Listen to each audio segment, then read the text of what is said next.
સાહેબના નેતૃત્વમાં ચાલતી મોદી સરકાર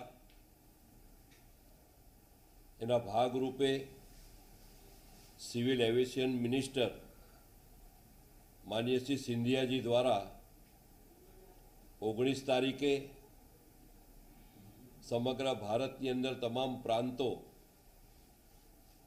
અને અન્ય અધિકારીઓની સાથે એક સિવિલ એવિએશન વિભાગની મીટિંગ મળી હતી। આ મીટિંગમાં દરેક રાજ્યના અગ્રણી અધિકારી પણ ઉપસ્થિત હતા અને આ મીટિંગમાં દરેક સ્ટેટમાંથી જે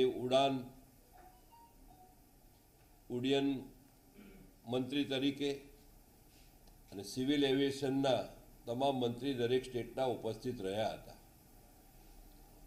આમાં ગુજરાત તરફથી જે રજૂઆત કરવામાં આવી હતી એમાં મુખ્યત્વે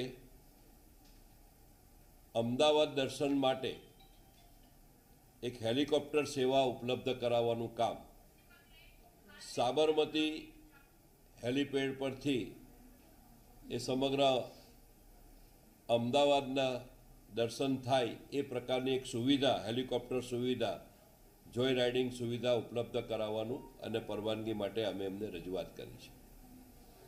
સાથે સાથે સી પ્લેનની વાતો જે ઘણા વખતથી ઘણા મિત્રો ઘણી ઇન્ક્વાયરી કરે છે, પૂછપરછ કરે છે, તો સી પ્લેન માટે અત્યારે અમે સર્વેમાં 6 જેટલા સ્થાનો પસંદ કર્યા છે, એનો સર્વે પણ ચાલી રહ્યો છે। એમાં પહેલું સ્થાન છે સાબરમતી રિવરફ્રન્ટ, બીજું સ્થાન છે સ્ટેચ્યુ ઓફ યુનિટી, ત્રીજું પાલીતાણાનો શેત્રુંજય ડેમ, ચોથું સાપુતારાનો લેક, પાંચમું મહેસાણાનો ધરોઈ ડેમ અને છઠ્ઠું સુરત ઉકાઈ ડેમ। આ જગ્યા ઉપરનો સર્વેનું કામ ચાલી રહ્યું છે અને અમે પણ 2 પ્લેન સી પ્લેન ગુજરાત સરકારને મળે તેના માટે ભારત સરકારને અમે આર્થિક મદદ માટે પણ અપીલ કરાઈ છે। સાથે સાથે ગુજરાત સરકાર પણ હાલમાં નજીકના દિવસોમાં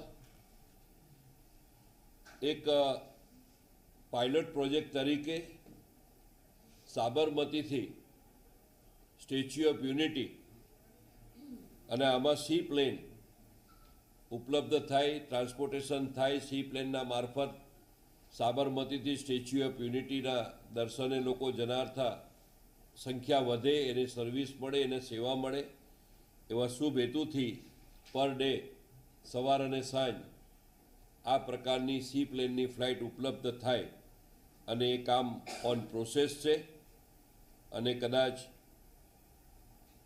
થોડા દિવસોમાં એનું આપની સમક્ષ પણ ઘણી બધી માહિતી આપણે આપી શકશું। તો આની પરવાનગી માટે પણ અમે ભારત સરકારને વિનંતી કરી છે। બીજી બાબત હતી ડીસા એરસ્ટ્રીપ। ઉત્તર ગુજરાતની અંદરનું એક મહત્ત્વનું અમારું આ સ્ટેશન કે જેને કારણે ઉત્તર ગુજરાતની અનેક શહેરો જોડે, અનેક વિસ્તાર જોડેની કનેક્ટિવિટી વધે। અગાઉ ગુજરાત સરકારે માગણી કરી હતી તે મુજબ ફરીથી આ વખતે ભારત સરકાર પાસે આપણે માગણી કરી છે કે આ જમીનની સોંપણી ગુજરાત સરકારને કરવામાં આવે, એના માટે માગણી કરી છે। કારણ કે ઉત્તર ગુજરાતની આ કનેક્ટિવિટી માટે મહત્ત્વનું સ્થળ છે। તો અમારાથી ડોમેસ્ટિક અમારા જે કનેક્ટિવિટીના સેન્ટરો છે ગુજરાતના, તો ડોમેસ્ટિક સેવા આ ડીસાના સેન્ટર જોડે આપણે જોડાઈ શકીએ, એના માટે જમીનની સોંપણીની વાત ભારત સરકાર જોડે અમે કરી છે। જે એર એમ્બ્યુલન્સની વાત હતી, સમગ્ર હિન્દુસ્તાનમાં ગુજરાત સરકારે એક પ્રથમ પહેલ કરી છે। જે પ્રમાણે 108ની સેવા ઉપલબ્ધ થાય છે એ પ્રમાણે એક એર એમ્બ્યુલન્સ કે જે આપણું જૂનું વિમાન હતું, માનનીય મુખ્યમંત્રીશ્રી વાપરતા હતા, એને આપણે એર એમ્બ્યુલન્સમાં કન્વર્ટ કરી રહ્યા છે અને એની પરવાનગી માટે અમે ભારત સરકારને વિનંતી કરી છે। જેમાં મુખ્યત્વે વાઇબ્રન્ટ ગુજરાત વખતે એની આજુબાજુના સમયે એ અમે લોન્ચિંગ એક એર એમ્બ્યુલન્સનું કરી શકશું, પરંતુ જે અમે રેટ રાખ્યા છે 1 કલાકના 108ની ઉપર ફરિયાદ કરો તો 1 કલાકના એ પ્લેનનું ભાડું 50,000 રૂપિયા છે. હોસ્પિટલ દ્વારા જો એની માંગણી કરાય તો એનું 1 કલાકનું 55,000 રૂપિયા છે. અને કોઈ વ્યક્તિ કરે એની માંગણી તો પર કલાકના 65,000 રૂપિયાનું અમે ભાડું નક્કી કર્યું છે. છઠ્ઠી વાત છે કૃષિ ઉડાણ.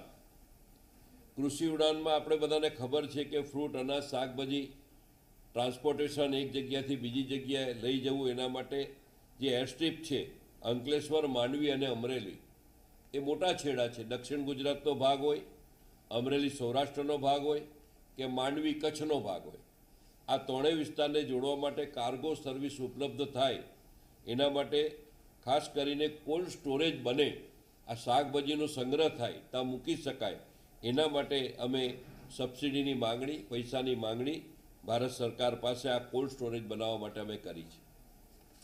સાતમું, અમે રાજકોટ ગ્રીનફિલ્ડ, અમારું જે એરપોર્ટ છે એ ગ્રીનફિલ્ડ એરપોર્ટ, એમાં એક એવિએશન પાર્ક બનાવવા તરફ અમે જઈ રહ્યા છીએ, જેમાં મહત્ત્વની ટેક્સી લિંક એટલે જે રનવેથી અમારું જે આ એવિએશન પાર્ક બને એની વચ્ચેનો સંપૂર્ણ કનેક્ટિવિટી રોડ એ એક સિટી લિંક, ટેક્સી લિંક તરીકે અમે એની પરવાનગીની વાત કરી છે. અને એ સિટી લિંક ભારત સરકાર અમને બનાવી આપે એ પ્રકારની માંગણી અમે ભારત સરકારના માનનીય સિવિલ એવિએશન મંત્રી શ્રી સિંધિયાજી જોડે અમે કરી છે.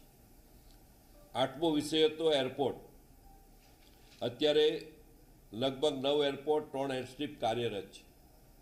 આ બધા એરપોર્ટ ઉપર હાલમાં આપ જોઈ શકો છો કે એક જમાનો હતો કે રેલવે સ્ટેશન ઉપર ખૂબ ભીડ થતી 20 વર્ષ પહેલાં. આજે એ જ પ્રકારનો માહોલ આપણે એરપોર્ટ પર જોવા મળી રહ્યો છે. એરપોર્ટ ઉપર જલ્દીથી ચેકિંગ થાય, ઝડપથી લોકોને જે ચેકિંગનો સમય છે એમાં અત્યારે તો 2 કલાક પહેલાં બોલાવવામાં આવે છે, પરંતુ અમે CISF જે સિક્યુરિટી જે છે, સેન્ટ્રલ ઇન્ડસ્ટ્રીયલ સિક્યુરિટી ફોર્સ, એની પણ માગણી કરી છે કે જેટલું વધારે હશે તો ઝડપથી ચેકિંગ થશે. એક કાઉન્ટર કરતાં અનેક કાઉન્ટર હશે તો ઝડપથી આપણે એના લોકોનું ચેકિંગ કાર્યવાહી ઝડપથી પૂરી કરી શકશું. એટલા માટે પણ અમે ત્યાં રજૂઆત કરી છે. 9મો મુદ્દો લીધો છે અમદાવાદ રનવે. 3જી તારીખથી અમદાવાદ એરપોર્ટના રનવેની કામ ભારત સરકાર શરૂ કરવાની હતી, પરંતુ અમારે વાઇબ્રન્ટ ગુજરાતનું જે 10, 11, 12 જાન્યુઆરી 2022 એના અંતર્ગત અનેક દેશોના ફ્લાઇટો, અનેક લોકો ભારતભરમાંથી આવવાના છે. તો એ જે રનવે બનાવવાનું કામ 3જી જાન્યુઆરીની જગ્યાએ સ્ટેચ્યુ ઓફ યુનિટીનો કાર્યક્રમ પૂરો થાય, બધા પછીથી પણ જઈ શકે માટે એ સમય મર્યાદા 3જી જાન્યુઆરી કરતાં 20 જાન્યુઆરી અમે કરી છે. એની માંગણી લગભગ અમને ત્યાં પણ હૈયા ધરપત આપી છે કે ભાઈ આ તમારું 20મી અમે જાન્યુઆરી કરી આપશું. અને છેલ્લી 10મી અમારી મુખ્ય માંગણી છે કેશોદ એરસ્ટ્રીપ. ઉડાન સેવા અંતર્ગત અમે આ કેશોદની અંદર પણ અમારે જે પાર્કિંગનો પ્રોબ્લેમ છે, આ પાર્કિંગના પ્રોબ્લેમમાં અમે ગુજરાત સરકાર તરફથી કેન્દ્ર સરકારના માનનીય મંત્રી શ્રી સિંધિયાજીને ખાતરી આપી છે કે આપ એકવાર ઉકેલ લાવો. પાર્કિંગનો પ્રોબ્લેમ છે, પરંતુ આપણે જે પેસેન્જર હશે એ પેસેન્જરને ફ્લાઇટમાંથી ઉતર્યા બાદ આપણે બસ સર્વિસથી જ એ રનવે પરથી પિકઅપ કરી લેશું તો મને લાગે છે કે પાર્કિંગનો પ્રશ્ન બહુ રહેશે નહીં. એટલે કેશોદ એરસ્ટ્રીપ પણ ઉડાન સેવા ઝડપથી થાય, અમારી આ પાર્કિંગનો જે પ્રોબ્લેમ છે એ સમસ્યા પણ પૂર્ણ થાય, આ પ્રકારનો ઉકેલ લાવવાની રજૂઆત અમે કેન્દ્ર સરકારના માનનીય મંત્રી શ્રી સિંધિયાજીને કરી છે. આ બધી મુખ્ય 10 માંગણી ગુજરાત સરકાર તરફથી અમે ભારત સરકારને કરી છે, જેની જાણ આપના માધ્યમથી સમગ્ર ગુજરાતની જનતાને થાય એવા શુભ હેતુથી આપણે આ વાત મૂકી છે. સાહેબ, અમદાવાદમાં સાબરમતીથી કેવડિયા સુધીની સ્ટ્રીટ લાઇન ચાલતી હતી, કેટલાય સમયથી બંધ છે, એની શું પરિસ્થિતિ છે? ખરેખર એ કોન્ટ્રાક્ટ પૂરો થયો ત્યાર પછી કોરોના થયો. કોરોનાની અંદર પણ કોઈ પ્રકારની આપણે કોઈએ પણ ગતિવિધિ કરી નથી. કોરોનાના કાળમાં પણ આપણે એટલું બધું ટુરિઝમને મહત્ત્વ આપ્યું નથી. આપણે બધાને ખબર છે કે સ્ટેચ્યુ ઓફ યુનિટીમાં જ્યારે કોરોના ન હતો ત્યારે પર ડે જેની સંખ્યા પ્રવાસીની હતી એના કરતાં કોરોના કાળમાં ખૂબ ઘટી ગઈ હતી. એટલે તે વખતે પણ આપણે પ્રયત્ન ન કર્યો હતો. હાલમાં એક બાજુ અમે 2 સી પ્લેનની માંગણી ભારત સરકાર પાસે પણ કરી રહ્યા છે, જે અમારી આ 6 જગ્યાની કનેક્ટિવિટીની અમારો સર્વે પણ ચાલી રહ્યો છે. પરંતુ સાથે સાથે થોડા દિવસોમાં અમે એક ટેન્ડર પણ બહાર પાડીશું અને એના અંતર્ગત સવાર સાંજ આખા દિવસમાં 2 ફ્લાઇટ સાબરમતીથી સ્ટેચ્યુ ઓફ યુનિટીની કનેક્ટિવિટી મળી રહે એના માટે અમારી આ કાર્યવાહી રહેશે. મેં કહ્યું તેમ કે આ થોડા દિવસોમાં એ કામ ટેન્ડર જો મંજૂર થશે તો એ સેવા આપણે બહુ ઝડપભેર ફરીથી ચાલુ કરાવી શકશું.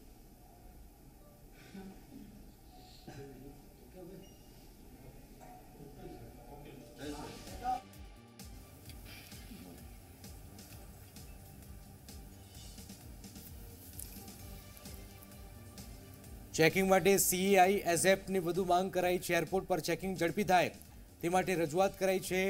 એર એમ્બ્યુલન્સ માટે સીએમનું જૂનું વિમાન તૈયાર થઈ ગયું છે. અમદાવાદ એરપોર્ટના રનવેનું કામ પણ થઈ જશે ટૂંક સમયમાં. કિશોદ એર સ્ટ્રીપ માટે પાર્કિંગની સમસ્યા દૂર કરવાની રજૂઆત છે.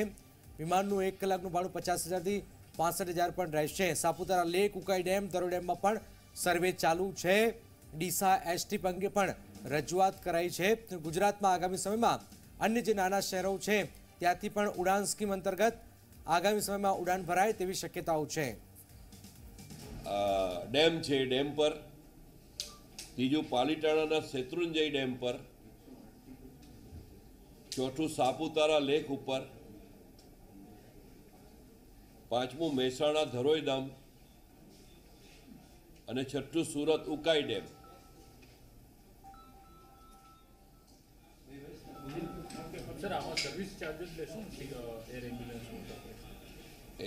આ ચાર્જનો તો મેં રકમ કીધી.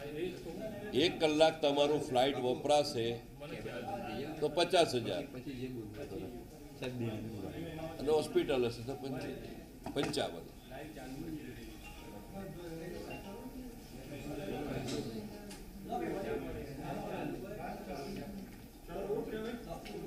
બંધ કરો.